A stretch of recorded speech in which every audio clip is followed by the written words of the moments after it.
Well, living in a gated community, a growing trend in local real estate. But while some may see this as a pretty posh move, CEO of One Oak Bahamas, Matt Sweeting, will tell you it becomes a deal breaker for a large number of prospective homeowners, more specifically, those who qualify for a $300,000 or higher mortgage.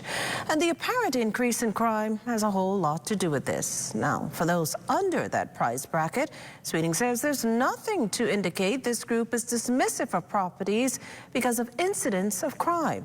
And here's why. It would appear, and I think this is the general belief of most Bahamians, that this crime is isolated by lifestyle. And I say that to say that that if you're involved in criminal activity, it's a likelihood that that's going to come back to haunt you. And for a professional, a white-collar professional or a professional of any kind, we hardly have the concern that we're going to be abducted, that we're going to be robbed by gun.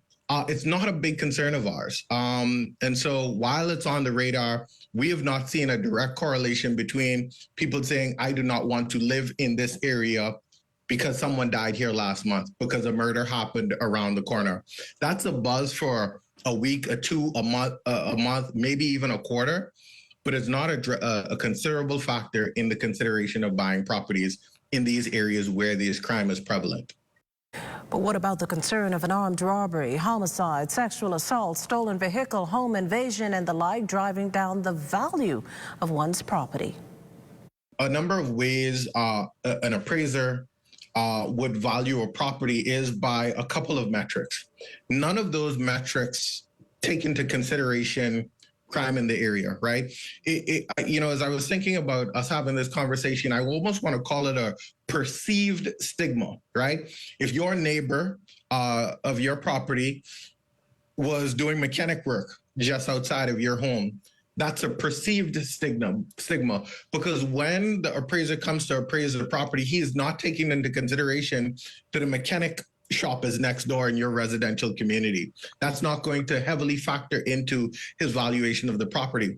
And similarly, the crime that's happening is more of a perceived stigma than a real stigma, because the appraised value is not going to have a considerable movement because a murder happened there last month, last week, even yesterday for that matter. And that's congruent in what we're seeing in the real estate market, that there's not tremendous movement in pricing and values because of that.